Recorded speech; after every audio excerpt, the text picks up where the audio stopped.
The Blue Castle by Lucy Maud Montgomery. Audio created by 11 Labs Speech Synthesis. Chapter 1. If it had not rained on a certain May morning, Valancy Stirling's whole life would have been entirely different. She would have gone with the rest of her clan to Aunt Wellington's engagement picnic, and Dr. Trent would have gone to Montreal. But it did rain, and you shall hear what happened to her because of it. Valancy wakened early, in the lifeless, hopeless hour just preceding dawn. She had not slept very well. One does not sleep well sometimes, when one is 29 on the morrow, and unmarried, in a community and connection where the unmarried are simply those who have failed to get a man. Deerwood and the Stirlings had long since relegated Valancy to hopeless old maidenhood. But Valancy herself had never quite relinquished a certain pitiful, shamed little hope that romance would come her way yet. Never until this wet, horrible morning, when she wakened to the fact that she was 29 and unsought by any man. Aye, there lay the sting. Valancy did not mind so much being an old maid.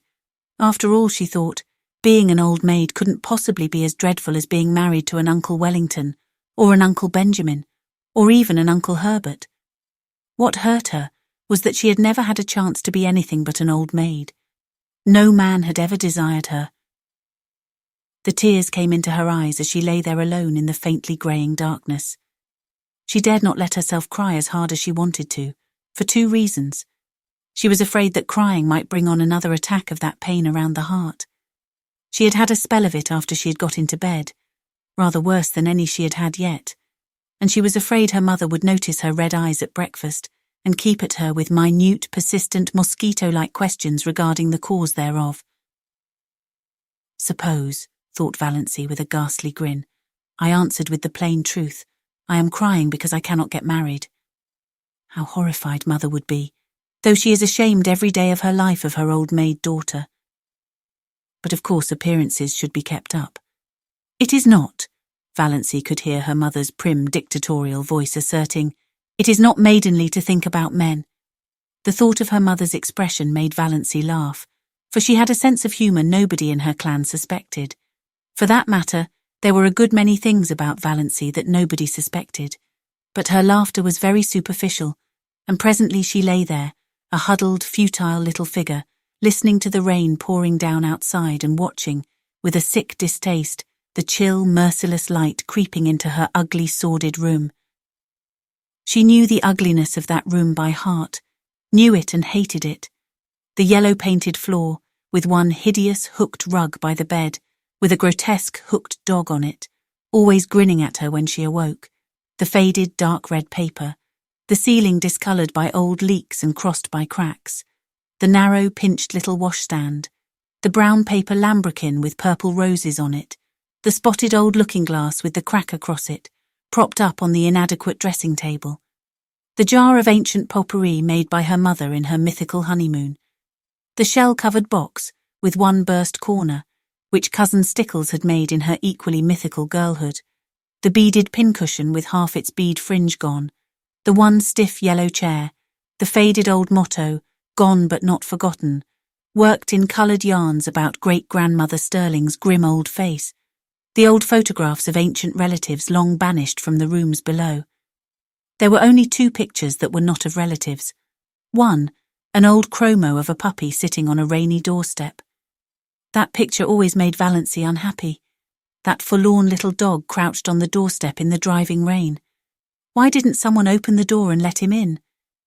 The other picture was a faded, passe-partout engraving of Queen Louise coming down a stairway, which Aunt Wellington had lavishly given her on her 10th birthday. For 19 years she had looked at it and hated it, beautiful, smug, self-satisfied Queen Louise. But she never dared destroy it or remove it. Mother and Cousin Stickles would have been aghast, or as Valancy irreverently expressed it in her thoughts, would have had a fit. Every room in the house was ugly, of course, but downstairs appearances were kept up somewhat. There was no money for rooms nobody ever saw. Valancy sometimes felt that she could have done something for her room herself, even without money, if she were permitted. But her mother had negatived every timid suggestion, and Valancy did not persist. Valancy never persisted. She was afraid to.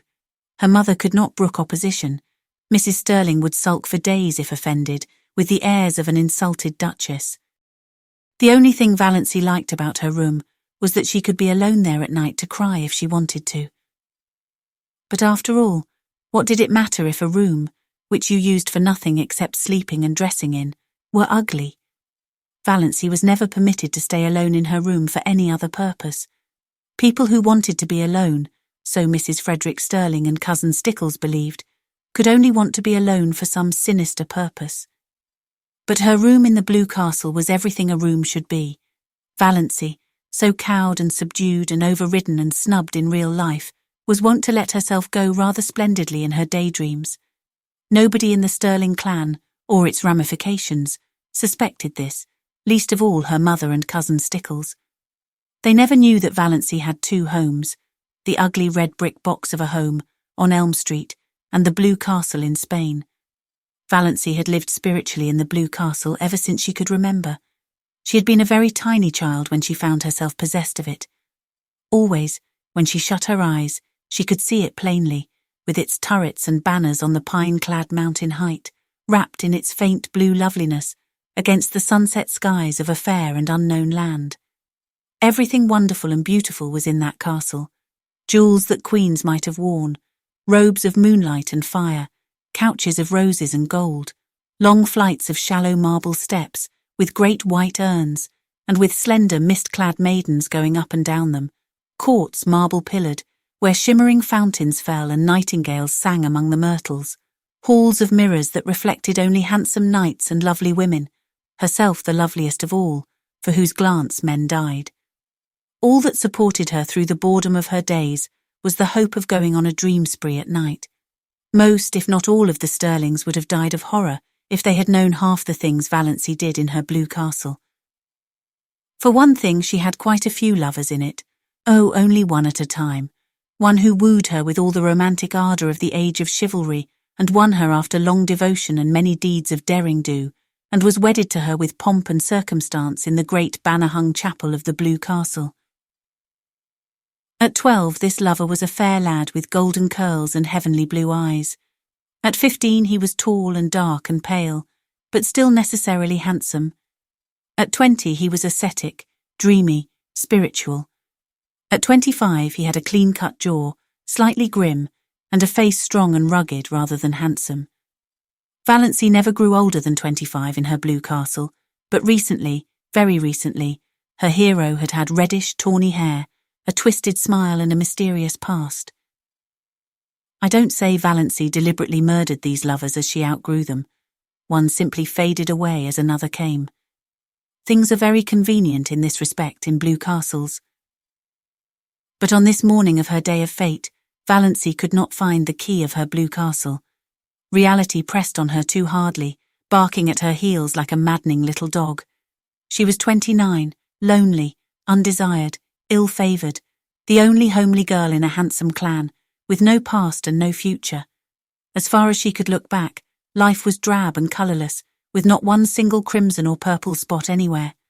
As far as she could look forward, it seemed certain to be just the same, until she was nothing but a solitary little withered leaf clinging to a wintry bough. The moment when a woman realises that she has nothing to live for, neither love, duty, purpose nor hope, holds for her the bitterness of death.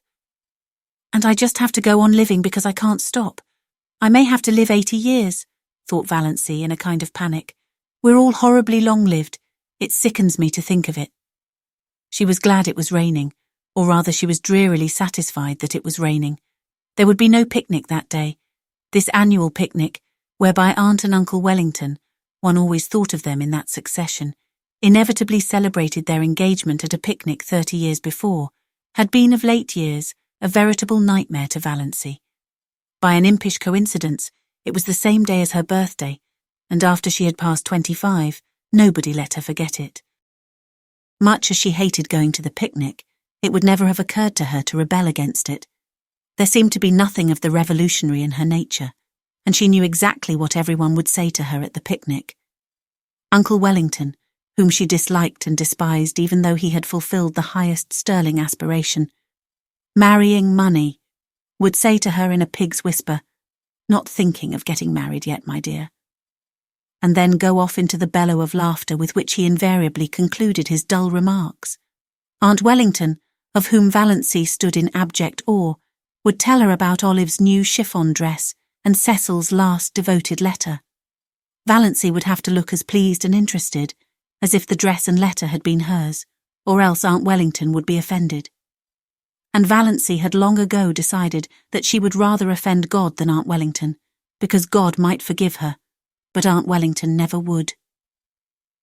Aunt Alberta, enormously fat, with an amiable habit of always referring to her husband as he, as if he were the only male creature in the world who could never forget that she had been a great beauty in her youth, would condole with Valancy on her sallow skin.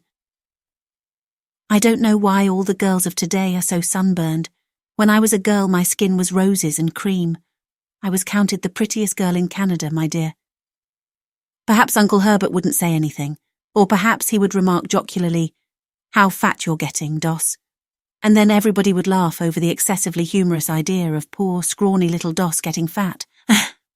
Handsome, solemn Uncle James, whom Valancy disliked but respected, because he was reputed to be very clever, and was therefore the clan oracle, brains being none too plentiful in the Stirling connection, would probably remark with the owl-like sarcasm that had won him his reputation, "I suppose you're busy with your hope chest these days."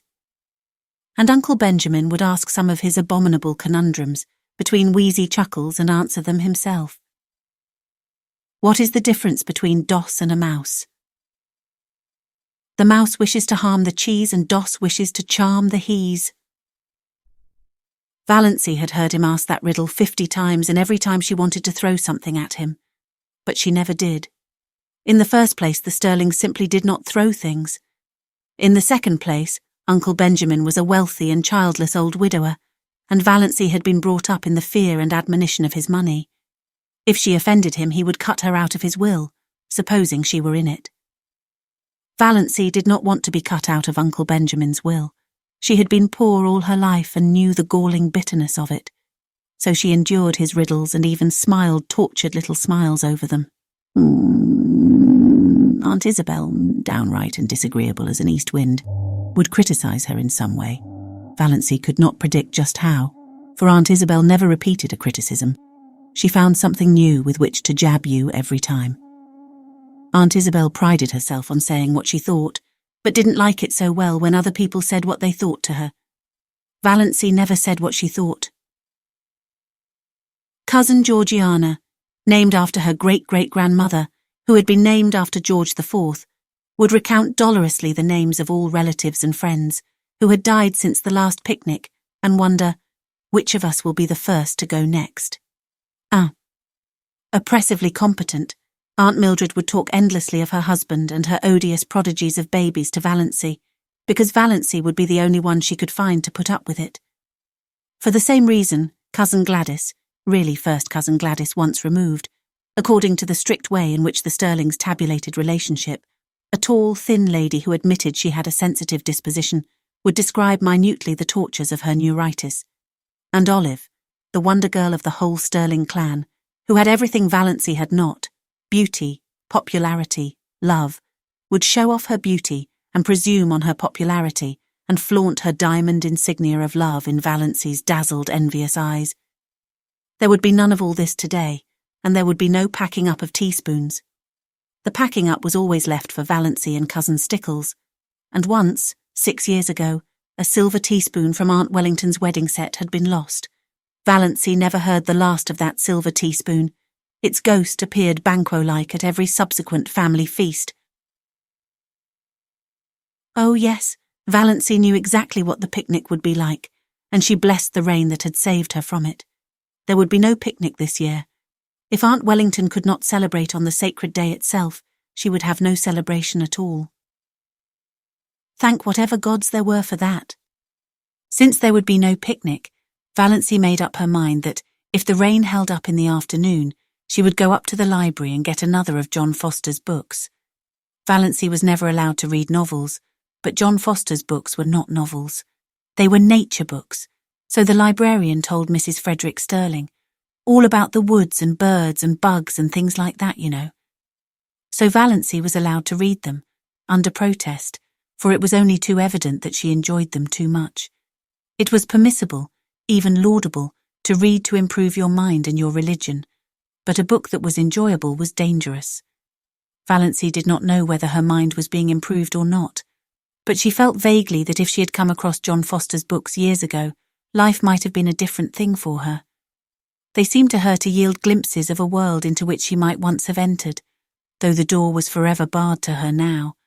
It was only within the last year that John Foster's books had been in the Deerwood Library, though the librarian told Valancy that he had been a well-known writer for several years. "Where does he live?" Valancy had asked. "Nobody knows. From his books he must be a Canadian, but no more information can be had. His publishers won't say a word. Quite likely John Foster is a nom de plume. His books are so popular we can't keep them in at all, though I really can't see what people find in them to rave over." "I think they're wonderful," said Valancy timidly. "Oh, well," Miss Clarkson smiled in a patronising fashion that relegated Valancy's opinions to limbo. "I can't say I care much for bugs myself, but certainly Foster seems to know all there is to know about them." Valancy didn't know whether she cared much for bugs either. It was not John Foster's uncanny knowledge of wild creatures and insect life that enthralled her. She could hardly say what it was, some tantalising lure of a mystery never revealed, some hint of a great secret just a little further on, some faint elusive echo of lovely forgotten things. John Foster's magic was indefinable. Yes, she would get a new Foster book. It was a month since she had Thistle Harvest, so surely Mother could not object. Valancy had read it 4 times. She knew whole passages off by heart. And she almost thought she would go and see Dr. Trent about that queer pain around the heart. It had come rather often lately, and the palpitations were becoming annoying, not to speak of an occasional dizzy moment and a queer shortness of breath. But could she go to see him without telling anyone? It was a most daring thought. None of the Stirlings ever consulted a doctor without holding a family council and getting Uncle James's approval. Then they went to Dr. Ambrose Marsh of Port Lawrence, who had married second cousin Adelaide Stirling. But Valancy disliked Dr. Ambrose Marsh, and besides, she could not get to Port Lawrence 15 miles away without being taken there. She did not want anyone to know about her heart. There would be such a fuss made, and every member of the family would come down and talk it over and advise her, and caution her, and warn her, and tell her horrible tales of great aunts and cousins 40 times removed who had been just like that, and dropped dead without a moment's warning, my dear. Aunt Isabel would remember that she had always said Doss looked like a girl who would have heart trouble, so pinched and peaked always, and Uncle Wellington would take it as a personal insult when no Stirling ever had heart disease before, and Georgiana would forebode in perfectly audible asides that poor dear little Doss isn't long for this world, I'm afraid, and Cousin Gladys would say, "Why, my heart has been like that for years," in a tone that implied no one else had any business even to have a heart, and Olive would merely look beautiful and superior and disgustingly healthy, as if to say, "Why all this fuss over a faded superfluity like Doss when you have me?" Valancy felt that she couldn't tell anybody unless she had to. She felt quite sure there was nothing at all seriously wrong with her heart, and no need of all the pother that would ensue if she mentioned it. She would just slip up quietly and see Dr. Trent that very day. As for his bill, she had the $200 that her father had put in the bank for her the day she was born. She was never allowed to use even the interest of this, but she would secretly take out enough to pay Dr. Trent. Dr. Trent was a gruff, outspoken, absent-minded old fellow, but he was a recognised authority on heart disease, even if he were only a general practitioner in out-of-the-world Deerwood. Dr. Trent was over 70, and there had been rumours that he meant to retire soon. None of the Stirling clan had ever gone to him since he had told Cousin Gladys, 10 years before, that her neuritis was all imaginary and that she enjoyed it. You couldn't patronise a doctor who insulted your first cousin once removed like that, not to mention that he was a Presbyterian when all the Stirlings went to the Anglican church. But Valancy, between the devil of disloyalty to clan and the deep sea of fuss and clatter and advice, thought she would take a chance with the devil.